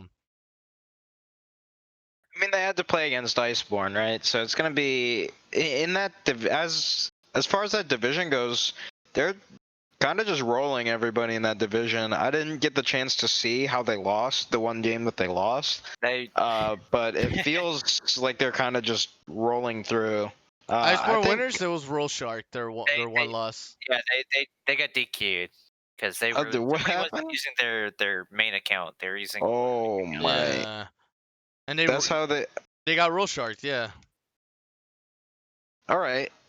I definitely feel more confident that Iceborne is probably, in my opinion, the best team that's gonna contest with. I mean, I obviously think the Sirens are the best, right? That's personal Yeah. bias, but I think that Iceborne is probably one of the teams that would contest us the best. I think they've been looking really good.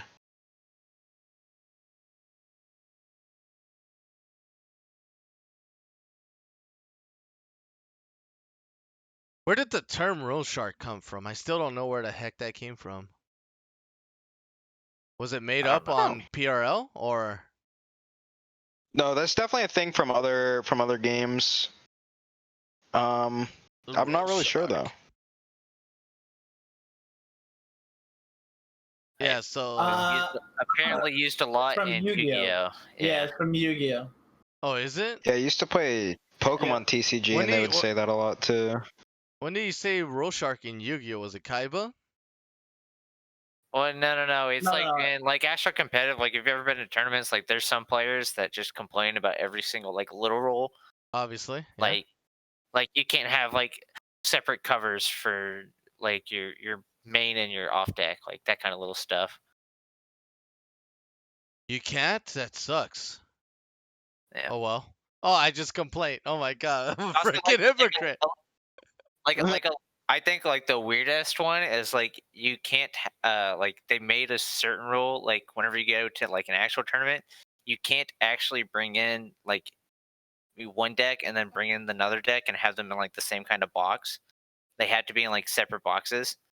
It's something like really weird. Well, the term comes from people who like see those things, and like if there's something specifically in the rule, they will constantly talk about it. So like, let's say you like in the case of Iceborne, like the dude wasn't playing on his main account. They rule sharked, as in they kept they obsessed over the rule to the whoever the arbiter or whoever the official that was running the game, and they forced a DQ. And a lot of people call it unsportsmanlike, but I mean, rules are rules, and you got to follow them. So I'm cool at rule sharking. Kevo's a rule shark. I'm a rule shark. You I'll heard do it here it. first. I'll do it. Thank God we got someone that'll do it. Yeah, So I'll do it. Yeah. So there was still really nothing to take, not even for striking Vipers there. It was definitely a player diff, or because I feel like Echo Syndra isn't that bad of a matchup, but I feel like if you're not an Echo player, that's what it looks like, and he probably wasn't an Echo player. Yeah, that's a fair assessment, I guess. There's no reason in that matchup the CS lead should be tripled at 14 minutes with no jungle pressure. In fact, it's horrible and it feels bad. Like Yeah. your opposing laner is 3 items built and you're 1.5. It's like, yeah, you're not gonna be able to fight that. Next game. Yeah. Go Next Gaming going against Iceborne Winners Q. This game was about even all the way in terms of, in CS in the early game, but after that, it's just, once again, I don't know. This comes down to Kane pick. Again, this is another Kane pick that loses a team. Kane should have been something else for John. The Zac was taken away from John, actually, so that was a big give or take. Either Iceborne Winners Q did that on purpose and meant to deny John the Zac and sort of show him how to play a Zac player. But regardless, though, another game where it was pretty much the player diff again in unfortunate events. But Studmaster did do some work on the Lux for the right reasons. It just wasn't good enough, though. I don't think entirely this game was on the Kane as much as I want it to be, because in my opinion, no, as much as I want it to be, because he rushed. Like a lot of the Canes have this weird fetish for rushing Black Cleaver when it's really not needed. Like especially in this comp, I would have went Spirit Visage. Um, I've done it before, and I've done it before in games where I don't necessarily need Black Cleaver. Like you're not going to need Black Cleaver early for Zac, and depending on the top lane matchup, but you can get like a Spirit Visage and like contest the Maokai because he's mainly magic damage, contest the Zac because he's mainly magic damage, contest the Syndra because he's mainly magic damage. But I think the fault lies on their bot lane because with Kayn, you have to play safe and you have to keep smart wards, and I don't think they did that at all this game. Like if you look at the KDAs, like top was not great, but he wasn't feeding. Then we get to the 1-7 MF, like, and then we get to the 0-6 Leona. And so you got to know when you have to play safe and let Kayn just do his thing. I don't fault John for this game. I fault the bot lane. No, just saying, just another stat for the Kayn games to not have a win on their back. Yeah, and that is due to a lot of what you just said. I failed to mention it, but it's just the execution of Kayn matters the most. If he's not able to execute those ganks the way he's meant to be, which is like kind of floating through the through the terrain and just coming out of nowhere, then they're not able to hyperscale the Kayn, because then otherwise this one item Black Cleaver they just built up, it looks good, but without an essential lead, that's like his last item at the same time. So Yeah. so it kind of sucks. Well, I think this should. I think this would actually have been a good Trundle game. Right? That's what I was agree. thinking too. Like I think this would have Maokai, been a really good Zac. Trundle game. Yeah. Also, that pillar around an Aphelios and Syndra like hurts those champions so bad. I'm like, about I to find it check kind the of bans. interesting. I find it kind of interesting. Iceborne was actually down gold until 15 minutes, and then, or not 15, like 13 minutes, and then I'm pretty sure every single lane gets a solo kill or like some sort of kill that snowballs into an objective, and by 20 minutes they're up 8k gold. Yeah. In like next. actually like a 6-minute swing. Go next banned the Trundle from themselves. They banned it? Yeah. Yeah. That's weird. They didn't even really pick tanks. They like. Oh, and they also 5-ban their jungler. They 5-ban IWQ's jungler? Yeah. Yeah, they 5-ban Taldog. That makes no sense. Okay. Well, Tau Dog is amazing though, so. Well, it's still. I don't think you need to though. You don't need to. You don't need to sink 5 bans into I don't a think you jungler ever. try to deep But 5. Yeah, going 5 deep is so hard on a jungler. and as great Unless as you know Tau who the Dog only is, carry. yeah, and as great as Tau Dog is, you still got Immaculate and Ibeon Godly. Yeah, Ibeon Godly's on his thresh. Like, how do you let that happen if you're banning 5 junglers and letting that happen? That makes no sense. That's a little silly. I think if you're gonna do this, you just ban like 2 junglers, maybe. It's top 2. Oh, in fact, Maybe ban Aphelios, maybe. Actually, Aphelios wouldn't be a bad ban. in fact, I looked up Iceborne Winter's Q a bit more, and you really cannot ban any of these guys. Like most of your bans, because they have a whole cesspool of picks for themselves that they do really good on. So your bans are going to be about banning on what composition you're going to go against them with, and that is strong, because otherwise, 5-man bans, obviously you could see that it just didn't work out at all. In fact, you could count a 6-man ban because of the Zac pick, but actually I think in this game it was Kayn first pick, if I remember. Sheesh. Oh, Dude's just got a champion ocean, I guess. I don't know why. But imagine getting 5 banned and still playing jungler, popping off. Wait. Go next. First pick Kayn. I'm about to check that. Because if that's true, Kayn should usually be 3rd. Oh, No. First pick was MF. And then It what should be, round yeah. did Kayn go? It should be Misfortune and Leo first 2. If He anything. probably went right before bans, I'd imagine. Yeah, it was right. It was right after phase 2 bans. So Kayn got picked with Shen, and then after that, Zach came in at the very end for my So they were spawn. planning on playing it then. So wait, they didn't pick Zach there for like a Zach for Misfortune's so nutty. If they had the chance to pick that Zach Shen as well, Zach goes in, Shen ult on him. That's insane. No, Yeah, no, Zach Shen- was Shen last on pick. Konak, Zach- but- Yeah, if Zach was last pick, like I don't understand why you don't pick Zach Shen there then instead. Okay, well, Well, I think there's a draft. There's a draft diff then. I can't. Like Yeah. they start losing because their comp just falls off because they don't actually have real pill for Misfortune and Lux, so they don't really get to do anything. And the enemy team has a Zac that you can't stop because you don't have the right champions. You either don't have a Trundle, you don't have something like a Poppy, something that can stop them. Then you're just gonna lose. Definitely against Ophelia Syndra as well. And if you don't see 3 melees, like Thresh, I wouldn't consider it like. If you see like Nautilus there, if you see Maokai, Zac, Nautilus, I think Kane is a really good pick. But I don't know. I didn't watch the game fully. I didn't know if he was like he should have always been topside or in Zach's jungle. He should have always been there. This But, next game, going to the next one. We're a little bit over our time limit here. Glacial and New Tragedy. I feel like New Tragedy, it's a bit over on their run.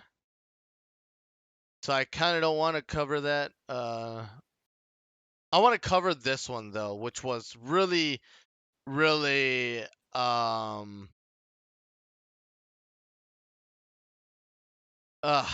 it's because I put a lot of faith in this one. Yeah, I put a lot of faith in this one. Yeah.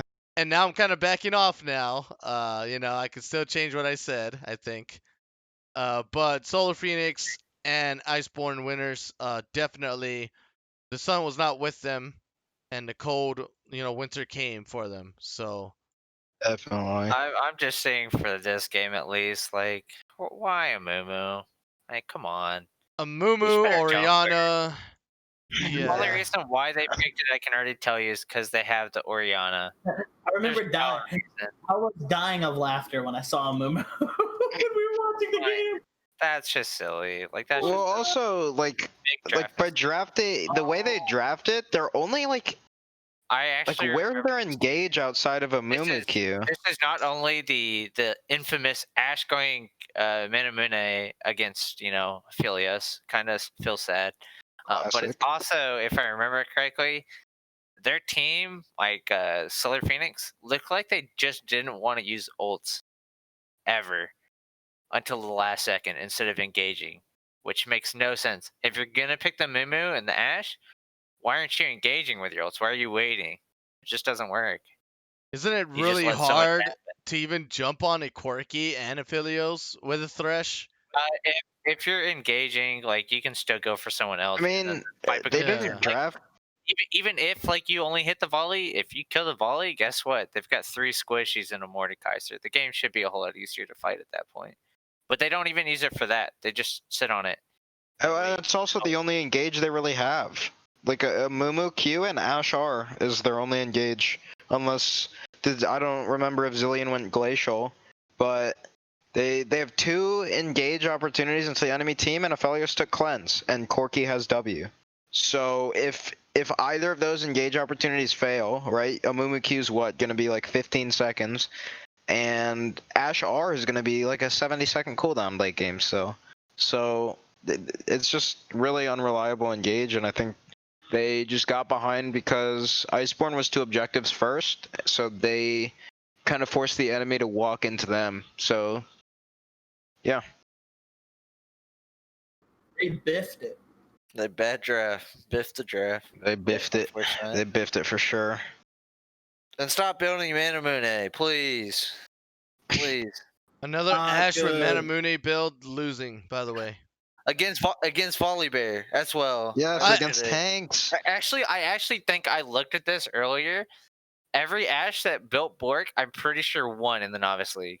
And Not- then if they didn't, they lost. I'm Not pretty even that. sure. I was on the casting and I was like talking about it too. And then someone said, well, Sneaky's doing it. I was all like, Sneaky's doing it.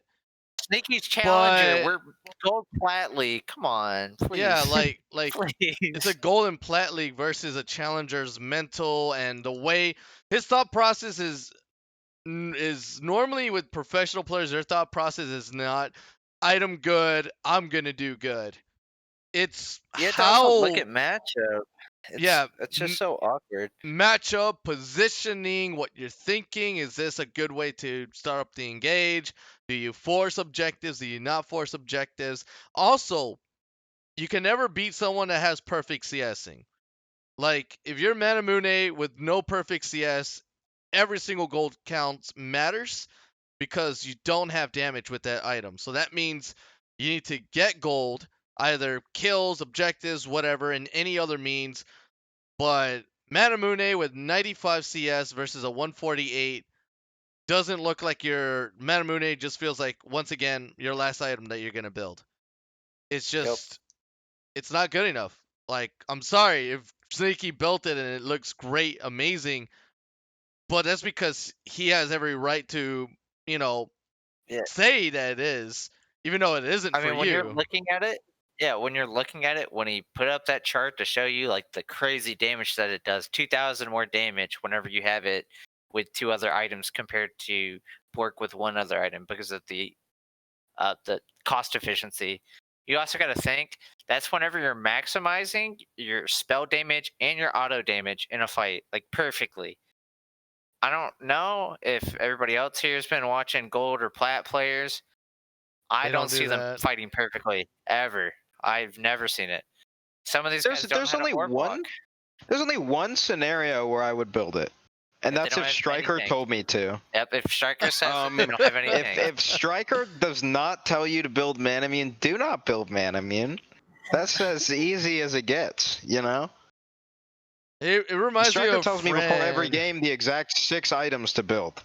It reminds me of a friend who always watches like the pros play, and he's always building the same way they build, but he's still a silver player, and he never got out of silver. Yeah, because he's watching too much of what pros do, and it's never about what you're actually good at, because pros are just pretty much good at everything they do. So I also like to point out that just because Sneaky's doing it, guess what they're not doing in professional play right now? They're not building Manamune on every single ADC in the game. feels like a It's just solo not queue as thing. efficient. It just loses you early game where you shouldn't be losing. So unless you're gonna play safe and actually farm perfectly, you're not getting anything out of it. Yeah, and you're getting tower Right. dive by Volibear too, right? So now, Exactly. yeah, now you don't even get to spend any of that mana to build to mirror mana. So, because you're still an easy target, regardless of the situation. You're an Ashe playing. Ashe is easy targets, easy picking for Thresh hooks, flays, and Volibear engages. Maybe we'll just have to put a counter on how many times people build it on Ashe. I built Yep. enemy Draven jungle in that game. Kind of like yeah, a and pitch you know what? counter. We lost. That's You know why what? we lost. Actually, Draven with Manamune and we lost. It makes sense now. I didn't Should have see it built until now. Bork, dude. Should have built Bork on Draven. No, Blade the Rune sure, King no thanks. first. No, sorry. It's Bloodthirster first and then Blade. Yeah, definitely didn't build what Striker told him to build, but that's okay. Oh, lethality might be nice on Draven. No. I gotta try that. We're not talking about Draven jungle anymore. No. It stops right here. Stops. No. Giving me fuel. All right. I'm all charged up. So the forms really don't have too much besides probably the fun division, EQ, Storm, ZN. I don't know what the ZN means. These boys looking clean cut lately. One day division just looks like a clown fiesta for this person that posted up. This is definitely an EQ member writing this down. I can tell. Absolutely. I You can already tell. know it. The bot lane of EQ, Auto, and Jules looks like the best in the division. How do they stack up versus bot lanes in other divisions? Okay. Ask them what they can do late game against our team because it was absolutely nothing. That's Guy, what I'm definitely saying. guy didn't know how to build Caitlyn. It was very unfortunate for him. List your top performing players here.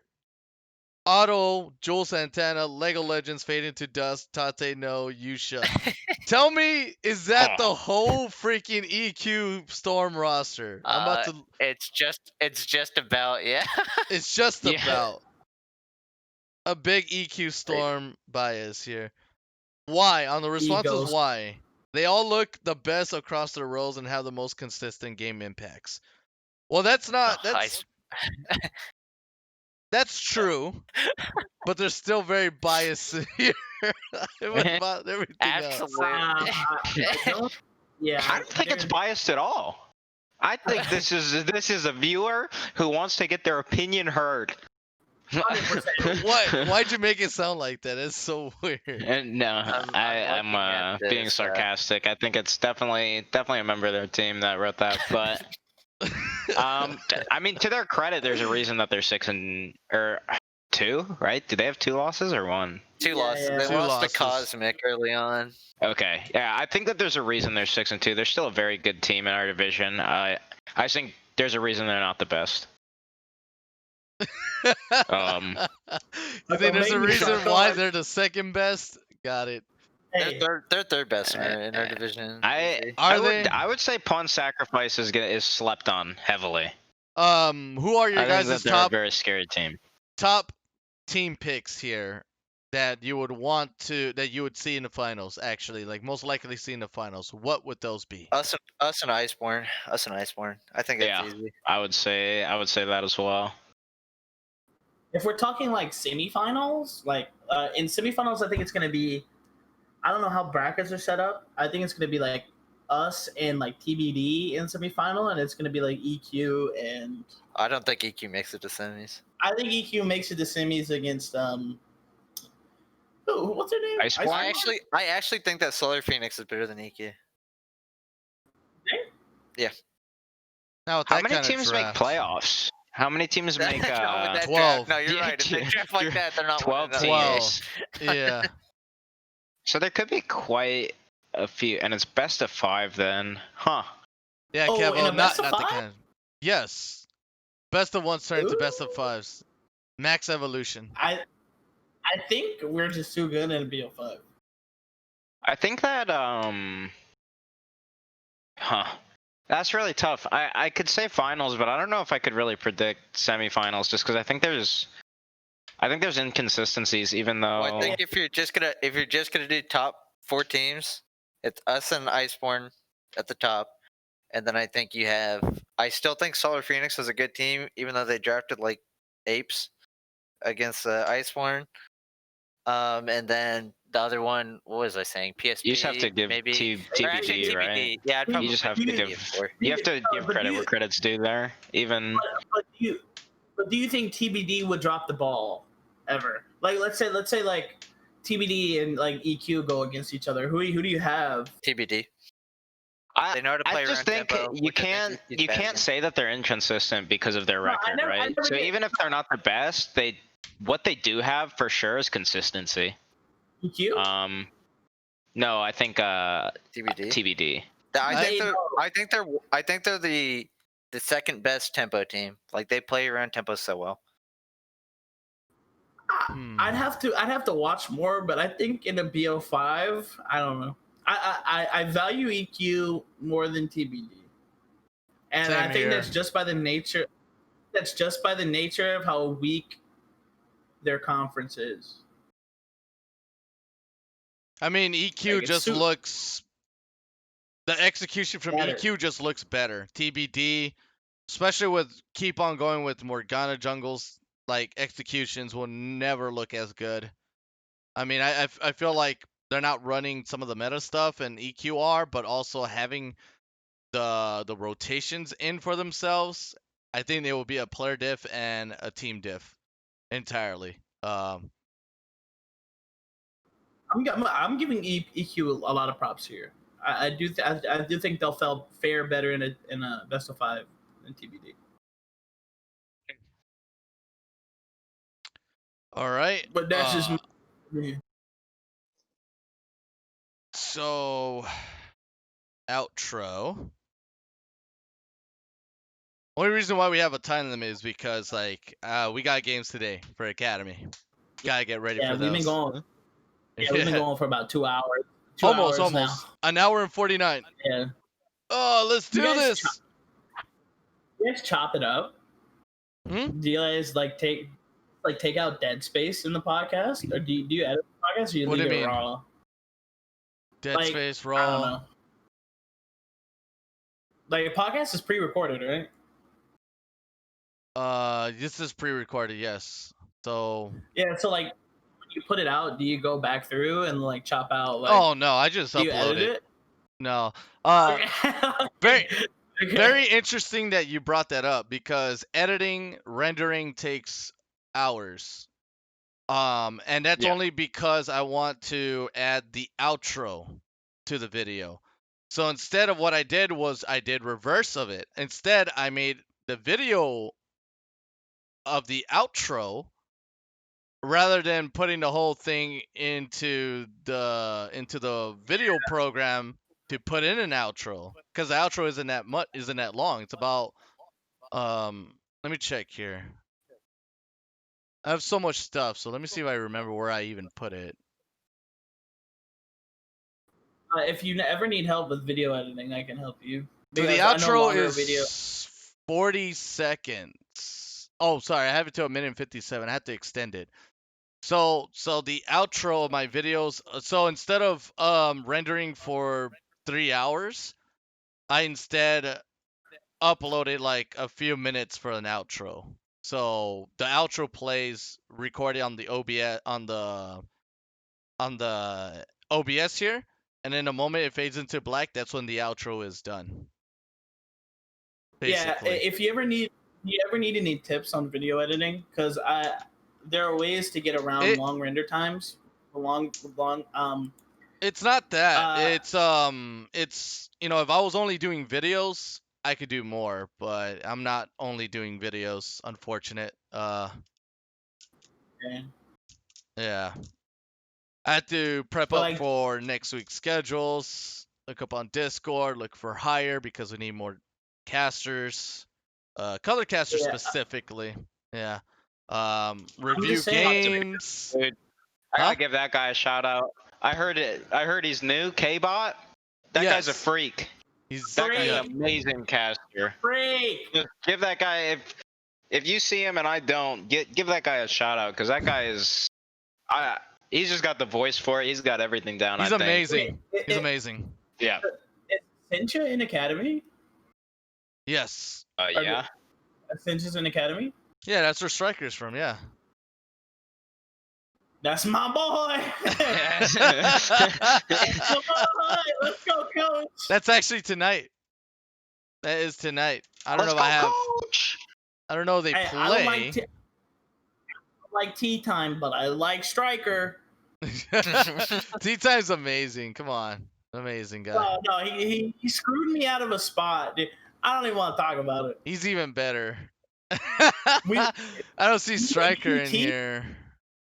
Me and T were good friends, and then he screwed me on some stuff, but it don't matter. No way, no how. Where's Striker now? I you a siren now is GG. I don't think Striker's playing this season. He had stuff going on. Oh, okay, makes sense. Yep. That's why too he's busy coaching. Yeah, too busy coaching. Yeah, that's it. You guys should pull him for an interview after a game. He would have some great insight. All right, so with that, I want to close it out. Thank you guys so much from the Copenhagen Sirens. Kevo, go ahead, advertise your song. We won't play that music though because I heard it and it's good content, but we run a Christian server. You understand what I mean? Yeah. You know how it is. Copenhagen Side Jungle. Kevo loves you on all platforms. Go cop the new release. Falafel. New album coming soon. It's GG, man. So go ahead and tune in to Kevo Loves Twitter. Don't forget about it. Check it out. I'm not sure if you have the link to some of the songs you got there. I got plenty. But to Shredman 3, thank you so much for being here. To Unknown KRC as well. to the whole Sirens crew. You know, wish you guys good luck for the rest of the season. It's still not over, but you know, I think the moment you guys 2-0 this week, I guess it's still not over because you know EQ Storm is always going to be behind your backs in the standing. So until you secure that first place spot, and also pretty fun week 7 game 1 or game 2. I already forgot. I think it's game 2. We're gonna see that revenge run between you guys and EQ Storm. So that's gonna be very exciting for a week ending Yeah. of the whole regular Sounds season. good, man. Yeah, Yeah, game free 2. win. Game 2. It's gonna All trump right. over Merc Square and Pawn Sacrifice, unfortunately, but we want to see a Copenhagen Sirens EQ Storm depot of what potentially could happen in the playoffs run. Thank you guys Sounds so good. much. I mean, we talked a lot, so just thanks for having us, man. It was Yeah, really No really nice problem. to come on, and thanks for listening to us Siren talk sounds trash. Yeah, no, hold on. For whoever sat through this an entire 2-hour podcast, you the real one. You the go. That's all. You the go. Yeah, thank you guys so much. Love you all. Don't forget about our merchandise. Don't forget about our sponsors, haha funny man _ Rogue Energy, and Jasper George at jasper-george.com. For anyone that wants to sponsor us and are interested, make sure you hit us up on the Discord chat channel. If you have not joined us on our Discord, make sure you join us on our Discord. If you have not seen these guys on stream yet, and everyone else, make sure you hit us up on that Twitch channel. So thank you all so much to our subscribers, donators, followers, content creators, you guys as well that is here with us, helping us out, perform these podcasts. These podcasts are not done without guests or without I guess the other helping hands, the extra helping hands out there. Thank you guys so much for your time. For everyone else out there that are listening, we'll see you all on the next time in the week 6 podcast. I already forgot who I got. I think I got Solar Phoenix on that one if they are still down for it. But once again, Copenhagen Sirens, thank you so much for the end of this. Wait, week 4. Is this week 4, week 5? I already forgot it. Yeah, week 4. Week 4. Yeah, week 4 podcast. So week 5, I already forgot who I have. I'm about to check on that actually. Actually, I think week 5 is Solar Phoenix, and then week 6, it's Merc Squirt actually. Yeah, the Merc Nimbus squad or the Merc squad. So thank you all for staying tuned in, and have a good one.